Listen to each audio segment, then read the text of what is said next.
de Colombia. Para tratar de entender un poco este conflicto, estamos en comunicación con Mauricio Jaramillo, que es profesor de la Universidad del Rosario en Colombia, especialista en relaciones internacionales. Mauricio, ¿cómo le va? Lo saluda Darío Misraji. Hola, buenos días, gracias por la invitación.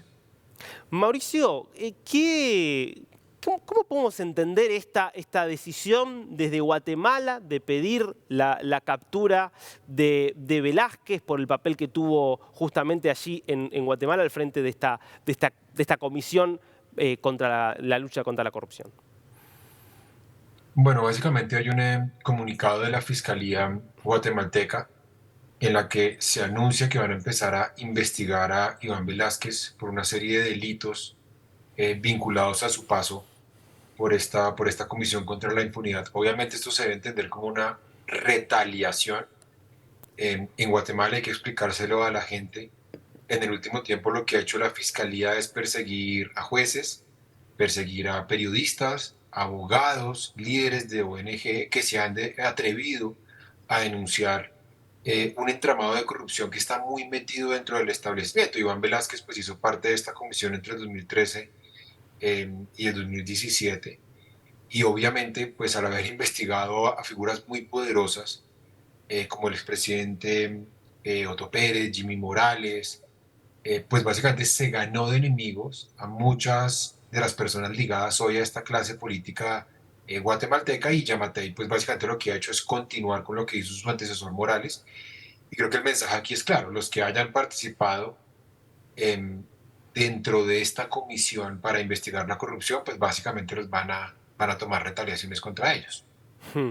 Ahora, Mauricio, si uno lo mira desde el punto de vista práctico, me olvido acá de la ética, de la moral, entiendo la persecución de un fiscal, entiendo la persecución de un juez, es terrible para la democracia, pero lo entiendo desde la óptica de un gobernante autoritario que quiere impedir que se lo investigue y que se investigue a su círculo. Ahora, meterse con el ministro de defensa de otro país, ¿no es entrar en un conflicto diplomático que tiene más, en el cual Guatemala tiene más para perder que para ganar?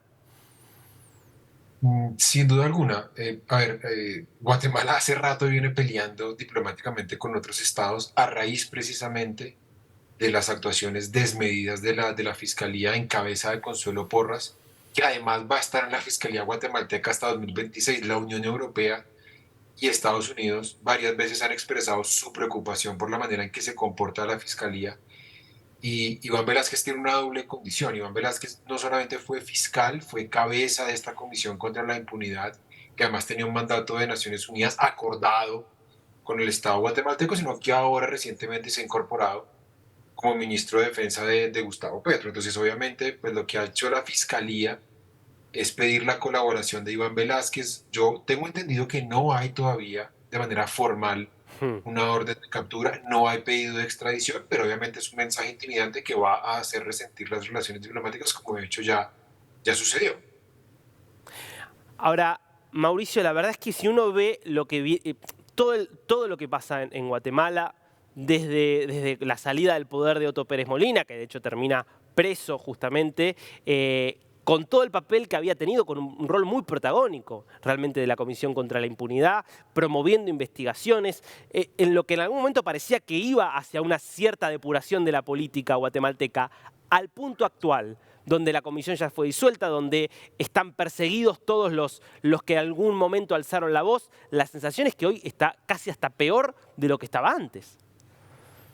Sin duda alguna, sin duda alguna. Guatemala, esto es algo que desafortunadamente se ha vuelto costumbre en algunos estados centroamericanos. Lo vimos, por ejemplo, en Honduras recientemente. En Honduras está cambiando para bien, sobre todo desde la llegada de Xiomara Castro, pero tenemos un expresidente Juan Orlando Hernández pedido en extradición por Estados Unidos.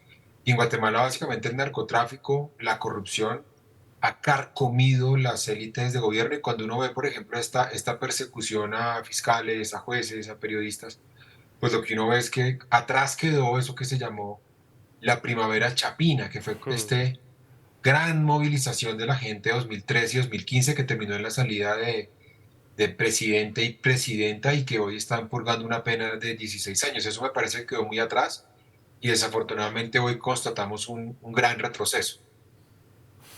Ahora, en este contexto, Guatemala va a realizar elecciones. Es uno de los países que elige presidente este año. Ya ha habido denuncias de la oposición de proscripciones, de que cómo se está alterando con las reglas. ¿Qué perspectiva hay de que pueda haber una elección democrática, transparente, competitiva en este escenario? Es muy difícil. Con Yamatei se han dado una serie de retrocesos en materia democrática muy grande. Se han cercenado los derechos de la oposición. Ha habido varias manifestaciones en contra de la inflación, del manejo más bien de la política económica, en contra precisamente de la corrupción. Ha habido una ola de represión, perdón, y de intimidación contra aquellos que disienten muy grandes. Obviamente no es el mejor escenario para unas elecciones y no se nos olvide, hace 4 años en la última elección llegaron dos figuras, Sandra Torres y Alejandro Yamatei, del establecimiento, es decir, los Hmm. guatemaltecos terminaron eligiendo entre un mal menor y acá vemos las consecuencias. Yo tengo muy poca esperanza y creo que ahí tiene que haber una presión internacional para que cese un poco esta presión en contra de la oposición y haya un restablecimiento democrático. Hmm. Ahora, pensando a futuro, ¿no? Digo, en el caso de Guatemala y en el caso de otros países donde haya problemas, digo, de corrupción endémica, de narcotráfico, de crimen organizado, ¿qué herramientas tiene verdaderamente la comunidad internacional? Porque vimos que en Venezuela, Nicaragua, no han dado resultado ni las sanciones, no han dado resultado nada. Este experimento que se hizo con la comisión en Guatemala, en definitiva hay que decir que tampoco terminó dando el resultado buscado. ¿Qué alternativas le quedan a la comunidad internacional? Yo creo que dos cosas. Ya.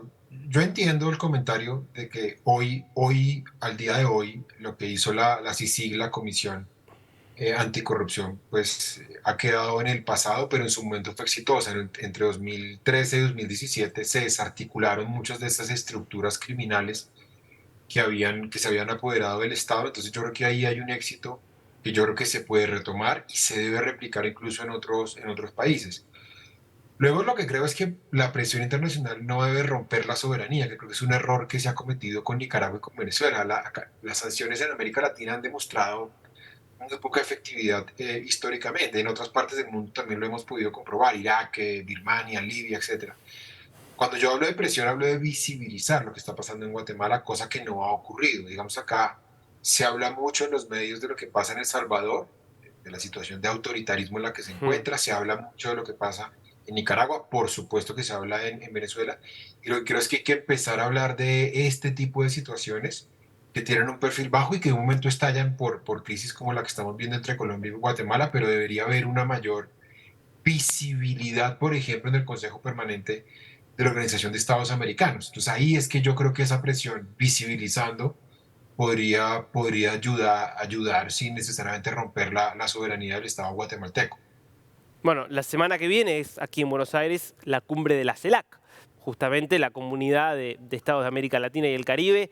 ¿Cree que puede servir como un escenario para que justamente se visibilice esto? ¿Tiene alguna expectativa de que algo de eso pueda ocurrir?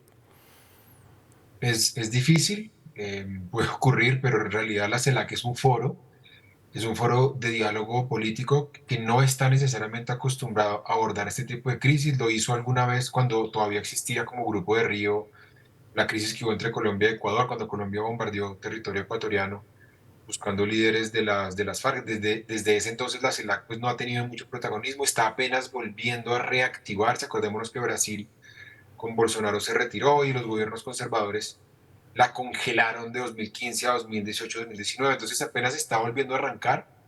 Es posible que Colombia haga alguna alusión. Colombia está, insisto, muy preocupada con la situación, sobre todo por el pedido que se ha hecho del ministro Velázquez. Eh, pero hoy los estados de la región están más interesados en lo interno. Hay muy poco interés por lo que pasa en otro estado. Por eso Mm. yo no tengo muchas esperanzas, pero puede que se abra una ventana y se termine discutiendo.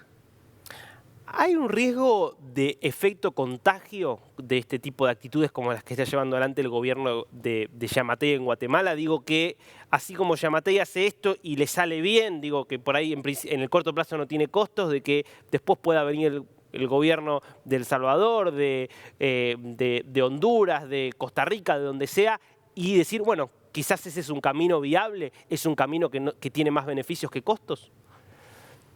Sin duda alguna. Cuando uno constata, por ejemplo, el estado de tus colegas, de la prensa en general en América Central, es muy precario por la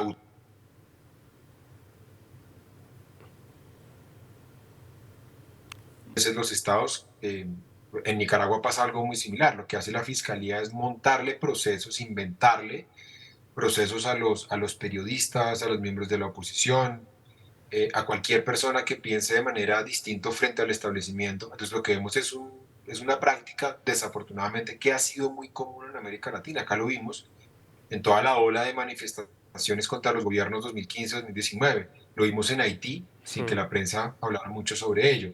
Lo vimos en la misma Guatemala, lo vimos en Chile, en Ecuador, en Colombia, en Brasil. Vimos unos estados con unos aparatos represivos persiguiendo a la oposición y me parece que en la medida en que haya impunidad, en la medida en que los estados puedan hacerlo sin que pasen allá, sin que no haya contrapoderes, pues obviamente es una práctica que tiende a difundirse y a ser cada vez más común en América Latina.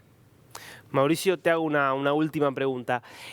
La sensación cuando uno empieza a hacer la sumatoria de casos, cuando uno también ve encuestas de confianza en la democracia, es que hay un debilitamiento real, digo, en muchos países y también en el apoyo y en la satisfacción con la democracia en muchos países de la región en los últimos años. ¿Vos ves elementos para pensar que esto se puede profundizar o ves alguna señal, algún atisbo de que quizás pueda empezar a revertirse?